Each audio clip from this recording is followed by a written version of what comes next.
Next is a presentation on a recap of the winter weather ice storm update we've had for the last 6 days here in Clackamas County. It's been wild for everyone, and I wanted our staff to give an update on what the county and our employees have been able to do to serve the public the last 6 days. So we will start, same presenters as last week, same order. We'll start with disaster management, followed by health, housing, human services, followed by transportation and development. So first up is Daniel Nybauer, who's Director of Disaster Management. Go ahead, please, Daniel. Good morning, Chair, Commissioners, Administrator Schmidt. The EOC remains at a partial activation and will do so for at least the next couple of days. We are addressing some issues up on the Mount Hood corridor. Some of the water providers and special districts there may need some additional support. So we will be maintaining our activation to support that. And we are tracking another potential ice storm coming in this afternoon. It will be influenced by the east winds out of the gorge, depending on when the temperatures will drop. So we're tracking that very closely with the National Weather Service to be able to assess what conditions will maintain. But for the past 6 days or so, we've been working with county departments to support our community, particularly through shelter and roads operations. And I'll let Dan and Rod speak very specifically to that. But the EOC has been processing requests to support the Father's Heart Warming Center, as well as the Clackamas Community College Warming Center that H3S was able to support. We have been processing fuel requests for some medically vulnerable community members so that they could be able to stay at home and stay safe, as well as getting some additional ice melt and other things over to the Clackamas County Community College, in addition to fulfilling some watering resources for livestock in Estacada. And things like that. We've pushed some resource requests up to the state, getting some 211 support, some rideshare support to get folks to the shelter, supporting individuals in an assisted care facility that had lost power for a short period of time. And we're currently working on getting some water and some resources up onto Mount Hood for some communities up there that are supporting water for that. And we are currently working with the state to gather damages. The state is determining if they're going to make a federal declaration, so we're getting damages support to do that. The only location within Clackamas County that is under a state of declaration, and that's Lake Oswego. They hit some pretty hard damages and some tree falls, so we're staying in touch with them to see additional support. But that is the only location that needs that did a declaration. And right now, we have all the resources we need to continue to respond. And if that changes, that I will let Gary and the board know of any recommendation for a declaration. We do not need a declaration at this time, even if the state declares to get any federal support. But we will continue to track that with the state. Thank you, Daniel. Did you say we could have more ice storm this afternoon? Is that countywide or certain sections? It will depend on where the east winds decide to chill off. I think Dan can give more information that they may be seeing some icing above 1,000 feet or so, and it really depends on how far those east winds come out of the gorge and cool things off. Right now we're looking in Oregon City as far out as Estacada, staying just at 34 degrees, so that might keep the freezing rain from coming down. I do not envy the National Weather Service folks right now in trying to determine how cold and how far those east winds will come in. All right. Keeps us on our toes, just when we thought we could kick it up. Nope. Commissioner Savas, you're up. I had a question. Did I read correctly that the Father's Heart closed or Father's Heart Emergency Shelter Services closed? I wasn't sure which.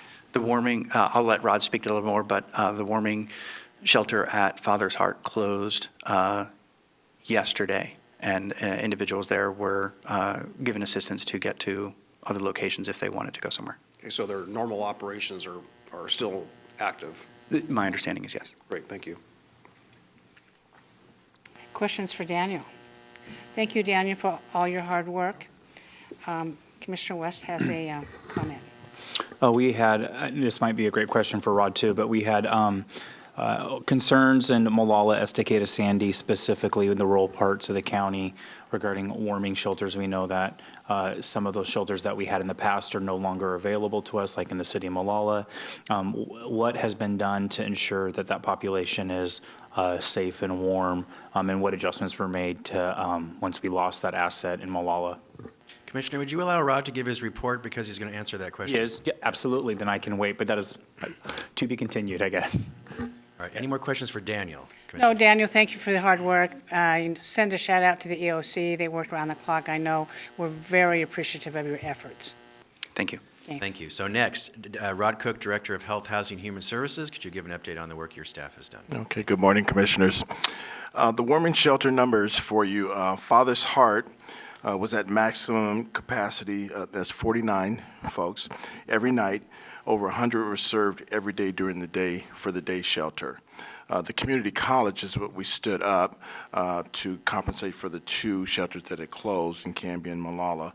Over 30 at the highest utilization, and at least 16 per night since January 13th.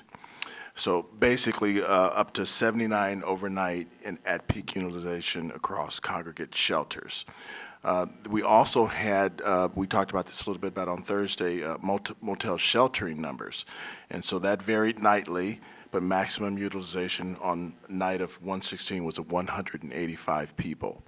So for Sandy and some of those outlying areas, we filled up motels. Once that filled up, we got them over to the congregate shelter. So you had kind of a matrix going on in terms of triage and all of that. Volunteer transport numbers, over 50 transports occurred to help people get to those shelters when needed. In some cases, they were helping staff get to the warming shelters to help staff those up. Overall, H3S Departmental Operations Center activated on 1/11 and mobilized the shelter response effort, coordinating in twice daily meetings and around the clock via various channels of communication. As the Father's Heart was at maximum capacity, an additional congregate shelter site with the capacity for up to 100 guests was brought online in partnership with Clackamas Community College at its Gregory Forum facility. Fire marshal review and permits for use from the City of Oregon City were completed by late Friday. So we had great partnerships with Fire Marshal, City of Oregon City, and cots and other supplies were staged at the college the same day in coordination with facilities. So another great response from facilities. Gregory Forum shelter activation occurred on the afternoon of 1/13, serving 16 guests that night, and with hot meals and other provisions coordinated by H3S.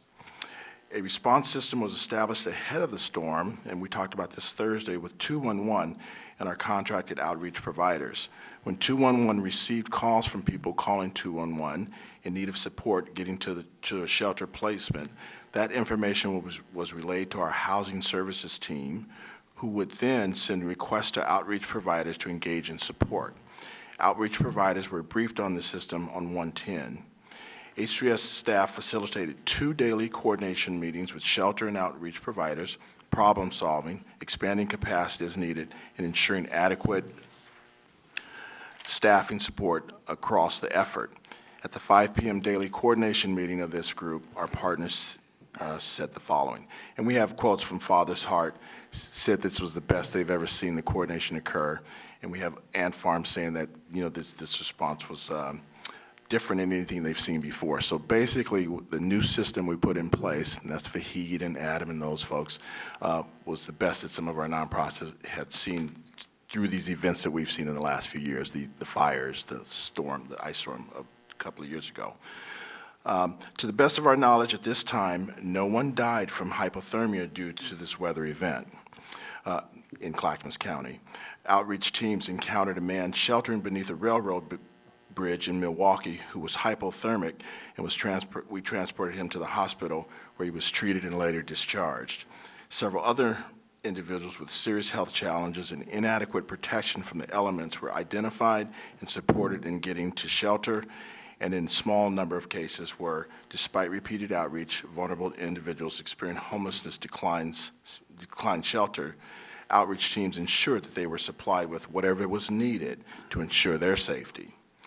So I'll just, in closing, deep appreciation to many H3S employees who volunteered for one or more shifts at the Clackamas Community College Emergency Warming Shelter, as well as several other county employees, including County Clerk Catherine McMullen. The second emergency warming shelter would not have occurred without other key partners, the Clackamas Community College, county facilities, Oregon Department of Human Services, Mountain Wave Search and Rescue with support from President Russ Goebel, who did all the ride coordination. Dunk Pro Security Services with a particular shout out to Jacob, who worked security for us. He connected to our guests and was a wonderful support to our volunteers. Several food vendors who made sure our guests and volunteers had healthy and delicious meals during their time at the shelter. And so again, coordinated effort. Thanks to Gary for his quick response to everything we needed through that event, and to the board for your overall support for allowing us to bring several dollars together, different ideas together to make sure that people in Clackamas County were safe through this event. Okay, thank you very much for that in-depth report. Commissioner West. Great job. I'm just a little curious, what allowed us to be, you mentioned a little bit, but maybe touch on what allowed us to be so much more successful than our neighbors to the north. We know on Wednesday that they closed their shelters and it was still 31 degrees outside, and people couldn't get access. It sounds like that they didn't forecast correctly or prepare.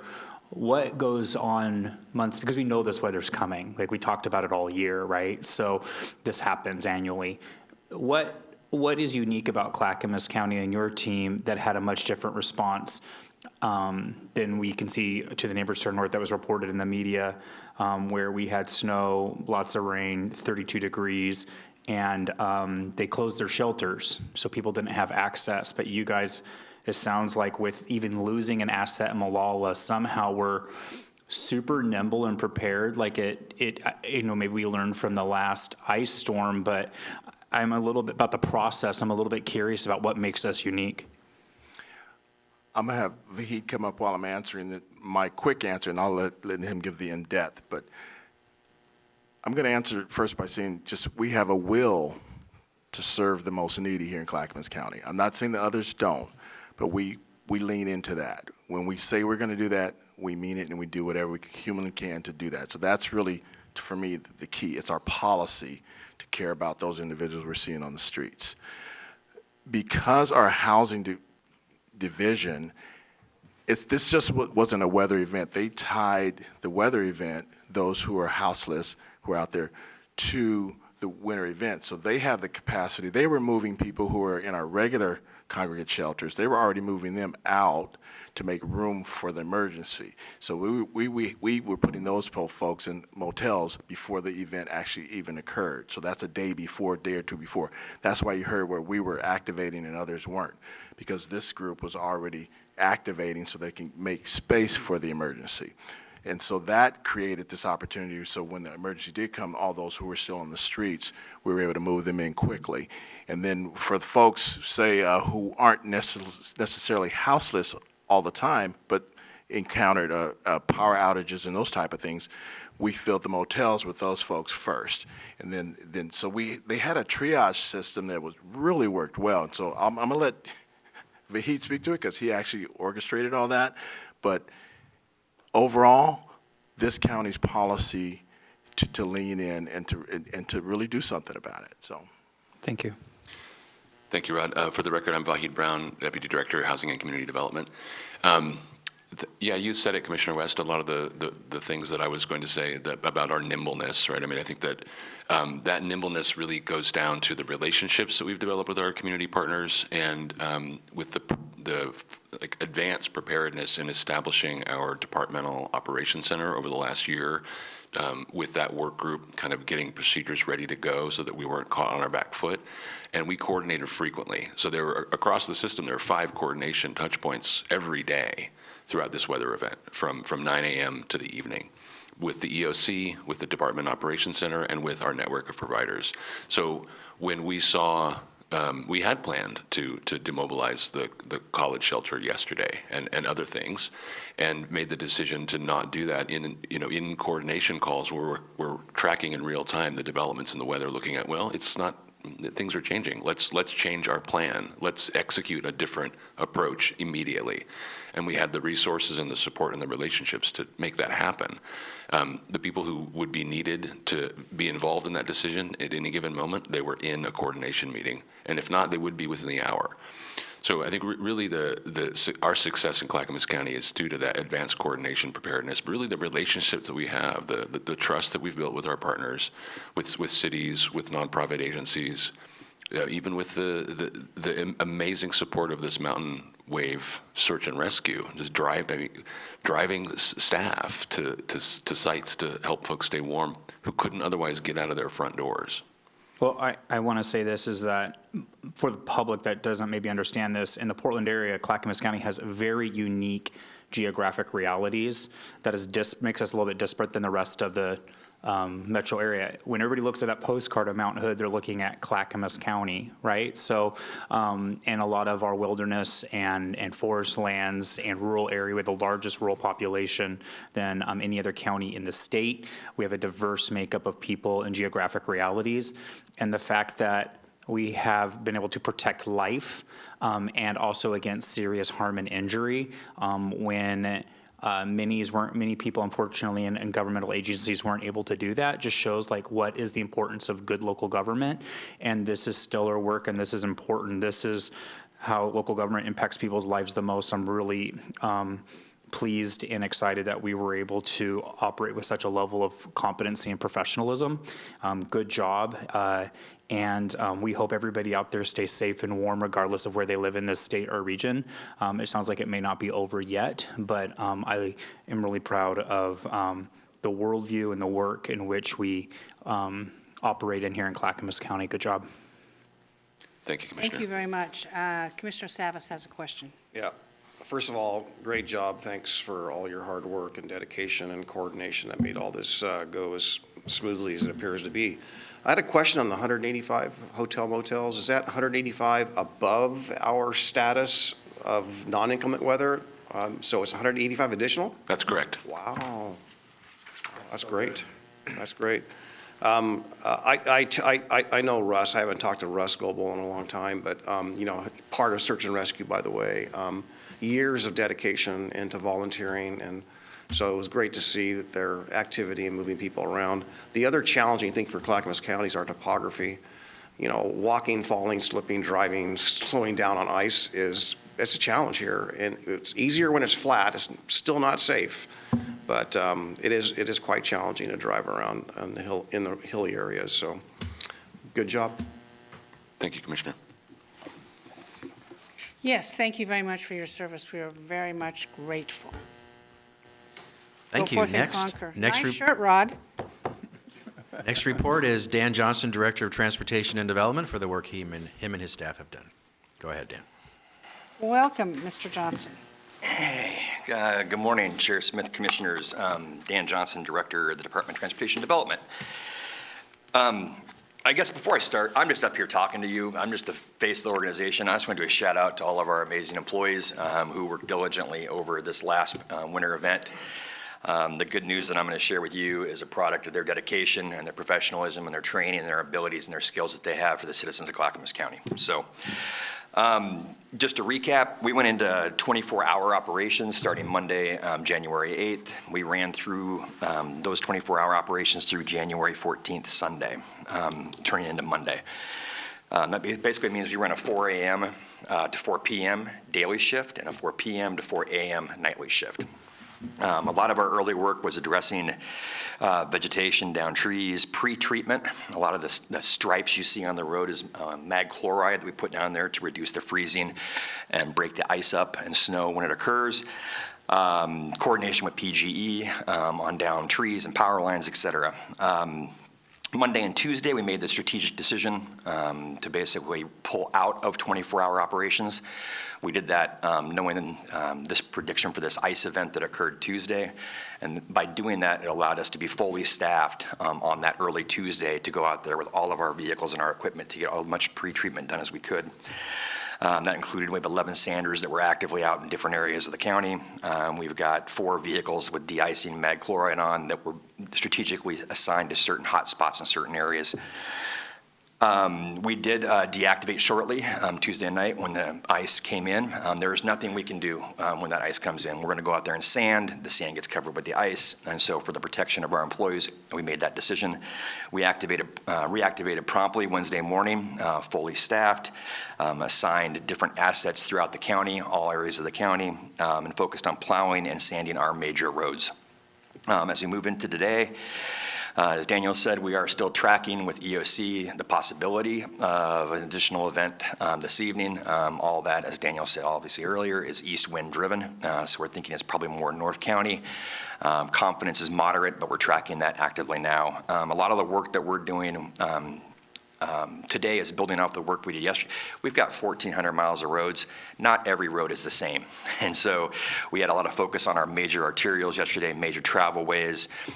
Today, you're going to see a lot of work around our secondary routes, those lower classification roads, those collectors, and some specific targeted area local roads where needed. Just, I guess, for your general information, right now we have no road closures in place. We had a couple of temporary ones that occurred. We had a pretty significant issue up off Marmot, where we were working with PGE, and we had to close that road down overnight. But that road has now been taken care of. We dispatched snow blowers and our plows up in that area, and that road is now open. There's still activity at our higher elevations. Government camp, obviously, those higher elevations are still seeing snow down to rhododendron and Welch's, et cetera. And we continue to coordinate and try to assign assets out there where needed. That's about all I've got. I'd be happy to answer any questions you might have. Thank you very much. For people who don't understand, maybe like myself, at what point do you deploy the snow plows? I mean, you don't really put them out just when there's ice, do you? We proactively, we have different size equipment. We proactively attach our plows to that equipment once we know any events coming forward so they can be activated immediately. That runs from 10-yard dump trucks, 5-yard dump trucks down to, larger, just standard Ford and Chevy vehicles, et cetera. So they can be activated. We do go out there with that equipment in place should they come across at any given point in time. Should they come across something they need to attack, they're able and prepared to do so. On those vehicles, we also have sanding equipment attached to that as well. So they are active and ready and prepared and able to respond at a moment's notice. Thank you. I suspected so. You said we had about 14 snow plows. Yeah. At any given time, do we have enough people to run those? Yes, we do. We are, we've got a staff down there. Snow plows 101. Some are larger vehicles that require a commercial driver's license, CDL. Some are smaller. They do not. We basically assign 2 people per piece of equipment when they're going out during these events. We basically split those crews into that AM and PM shift. So we've got a driver and then supporting services with them. And we are staffed and geographically assigned equipment throughout the county, rural and urban, to a level that's sufficient. Good. It's not perfect. We can't be everywhere and every time, but we'll get there. County. We're doing well, I think. We'll get there. You know what? Stay home. Get prepared and stay home. I was going stir crazy after a while, but I had to take my own advice. Yes, thank you, Dan, for all your hard work, and the folks in the road department, our kudos to them. Thank you so much. You bet. So I'd like to wrap this up. I'd like to respond to Commissioner West's earlier question, how come we did so awesome? And that is because, seriously, Clackamas County has some pretty amazing employees. We do, who deeply care about serving the public and putting the public ahead of their own safety in many cases. So that's an easy answer. But I will say more serious, well, that was serious. In the February 2021 ice storm, Clackamas County and Marion County were the only 2 counties in Oregon that were the most seriously impacted. And because of that, our staff learned a lot, as did you, Board. So we were ready for the next event, which was now. So I really want to thank you, Board, for your leadership and our fantastic staff. We were ready to go, and I think that is demonstrated by the update you heard today. Every department and staff supported this storm, everyone. You just heard from 3 today. But I would like to recognize, and if I say names, I'm going to miss someone, but I want to recognize the Sheriff's Office and our deputies and our people on the street who helped the public, our CCOM 911 Center, their call volume just skyrocketed, and our employees helped serve the public. Our facility staff, they work 24/7 the entire time, not only to serve and protect our county buildings, but the shelter at the Clackamas Community College. Our staff did that, our facility staff. Our public and government affairs staff worked 24/7 to get out communications. Our county council's office was there for support. Everyone did their part. So thank you to our amazing staff, all guided by your leadership board. Thank you very much for that, Gary. I got a call from Maria Pope during the week. I don't remember what day. I'm not even sure what day today is. And she called, and she was quite happy. I says, well, hi, it's Tootie. How you doing?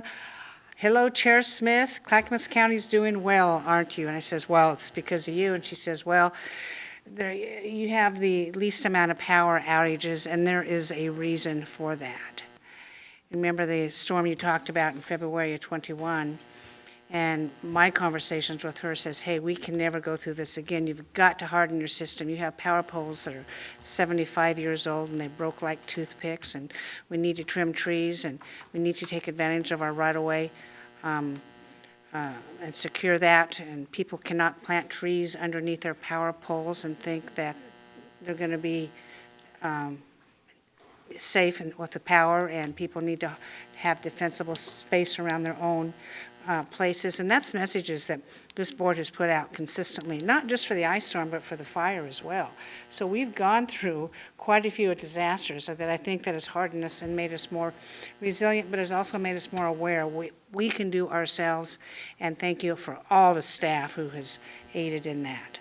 Commissioner Savas. Yeah, Gary, your comments just triggered a memory in that, in being that with regard to our staff knowing the county and having that experience is great when you have people that are still working here, that we retain our employees as best we can. I just want to put the value of that experience and recognize the people for their tenure here and their commitment to Clackamas County. Without that knowledge, without that what's the word I'm looking for? Can't think of it right now, but that it's invaluable. So I just want to just mention that as well. So thank you for our employees that have been here for many years, and it pays off. Commissioner West. We know we have great staff, but I'm sure all the county administrators almost say that about how awesome their staff is. When I was a city councilor in Wilsonville, I mean, the city manager, Brian, was rightfully so always touting the greatness of his staff. However, it's all in the outcomes. We can have a lot of electeds and bureaucrats pat each other on the back, but at the end of the day, it comes about what people feel in their communities immediately. And the truth of the matter is that this is direct evidence, like I said, of good local government work. And I think that we're all aware that we're not just saying it like any other elected leaders would say about their staff, but you guys really did shine in a unique way above the rest this week. And I know we still have work ahead of us, but kudos to you. Thank you all very much for this